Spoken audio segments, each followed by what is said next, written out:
একটা এবং একটাই, এর বিপরীত কোনো বিধান নাই, মানতেই হবে। যেমন আল্লাহ এক, এই ব্যাপারে দুই কথা আছে, সবাই একমত আল্লাহ এক, মানতেই হবে। একটু এদিক সেদিক করলে বেঈমান হয়ে যাবে।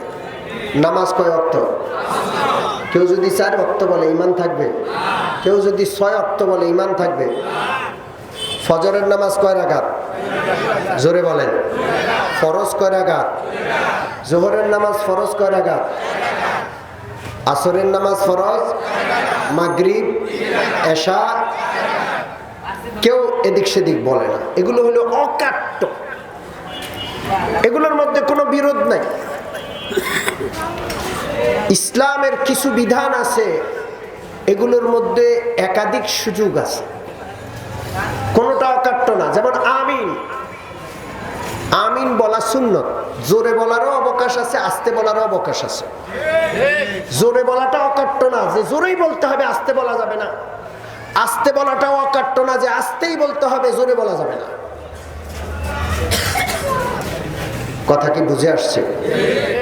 এইভাবে আরো কিছু বিধান আছে, যেমন হাত বাঁধা। নামাজের মধ্যে হাত কোথায় বাঁধবে? হাদিসে নাভির নিচে হাত বাঁধার কথা আছে, নাভির উপরে হাত বাঁধার কথা আছে। কোথায়?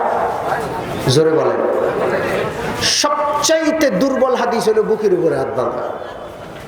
কোথায় বাঁধা? জোরে বলেন। এর চেয়ে দুর্বল হাদিস আর নাই। সবচেয়ে মজবুত হাদিস হলো নাভির নিচে আর নাভির উপরে।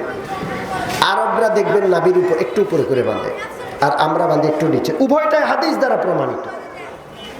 এটার মধ্যে কেউ যদি এই কথা অকাট্য দাবি করে যে এখানে বাঁধতে হবে নাইলে নামাজ হবে না, সে মিথ্যাবাদী।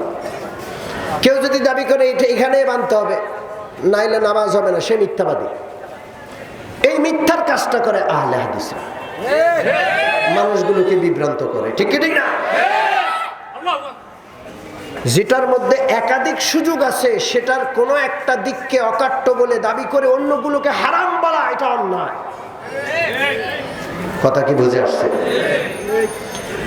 আমি প্রথমে ইংরেজ আমলের একটা মোকদ্দমার কিস্সা শোনাবো। মোকদ্দমা মানে মামলা। এরপর একটা হাদিস বলবো, এরপর আলোচনা শেষ করব। হাকিমুল উম্মত শাহ আশরাফ আলী থানভী রহমতুল্লাহ আলাইহি লিখেন, ইংরেজ আমলে কোন এক আহলে হাদিস এক এলাকায় গিয়ে খুব ফিতনার সৃষ্টি করলো, দলাদলি সৃষ্টি করে দিল। মুসলমানরা আগে সব জায়গায় মারামারি করলো, মসজিদে আসলে সবাই ভাই ভাই ছিল। ঠিক কিনা? মসজিদে আসলে কেউ কারোর সাথে কথা নাই, সবাই সমানভাবে কাঁধে কাঁধ মিলে নামাজ পড়তে দাঁড়ায় যায়, সালাম ফিরাইছে, চলে গেছে। এই আহলে হাদিস এর আবিষ্কারক যারা, তারা চিন্তা করলো যে মসজিদেও মুসলমানকে লড়াই করাইতে হবে, ঝগড়া করাইতে হবে। মসজিদে কেমনে ঝগড়া করানো যায়? এই আমিন জোরে আর আস্তে বলা নিয়ে। অথচ উভয়টাই শরীয়তে আছে। আহলে হাদিস এসে বলে জোরে বলতে হবে, আস্তে বললে হয় না, লাগলো নিগন্ডগোল। তো কোন এক এলাকায়, কোন এক মসজিদের কোন এক এলাকার মুসল্লিরা দুই ভাগ হইয়া আমিন আস্তে বলা জোরে বলা নিয়া মামলা মোকদ্দমা পর্যন্ত গড়াইল। ঝগড়া ঝাঁটি হইয়া এটা কোথায় গেল? আদালতে গেল। কোথায় গেল? জোরে বলেন, কোথায়? আল্লাহর কি হিকমত! ইংরেজ আমল আদালতের বিচারক ছিলেন খ্রিস্টান ইংরেজ। মুসলমান ঝগড়া করছে, বিচার করতেছে কে? ইংরেজ খ্রিস্টান। আবার সাধারণ ঝগড়া না, জমি লইয়া ঝগড়া হইলে একটা কথা ছিল, বাড়ি গাড়ি লইয়া ঝগড়া হইলে একটা কথা ছিল। এই ঝগড়ার নামাজের ভিতরের আমিন লইয়া। এই জন্য মুসলমান যদি ঝগড়া করে তাহলে আল্লাহ তাআলা মুসলমানের উপর জালেম অমুসলমান চাপায়া দেন। ঠিক কি ঠিক না? মুসলমানদের ঝগড়া করা উচিত।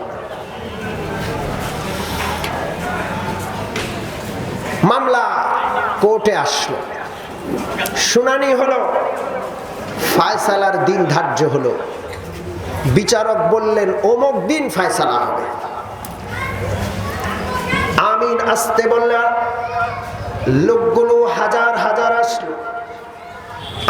জোরে বলার পক্ষের লোকগুলো হাজার হাজার আদালত প্রাঙ্গণে উপস্থিত, আর হাজার হাজার লোক তামাশা দেখতে আসলো ইংরেজ সরকার কি ফয়সালা দেয়। কারণ বিচারক হইল মুসলমান, সে মুসলমানদের এই বিষয়টাতে কেমনে ফয়সালা দেয় এই তামাশা দেখার জন্য হাজার হাজার লোক। ইংরেজ বিচারক ছিল বড় বুদ্ধিমান, হাজার হাজার লোকের উপস্থিতিতে সে হাদিসের কিতাব পড়লো, হাদিসের কিতাব খুলে বলল, আমিন যারা আসতে বলে তারাও ঠিক আছে, কারণ হাদিসে আমি দেখতে পাচ্ছি আল্লাহ রসুল সাল্লাল্লাহু আলাইহি ওয়াসাল্লাম আমিন আসতে বলেছেন, এটা আছে। অতএব আসতে যারা বলে ঠিক আছে তাদের পক্ষেও দলিল আছে, আছে না?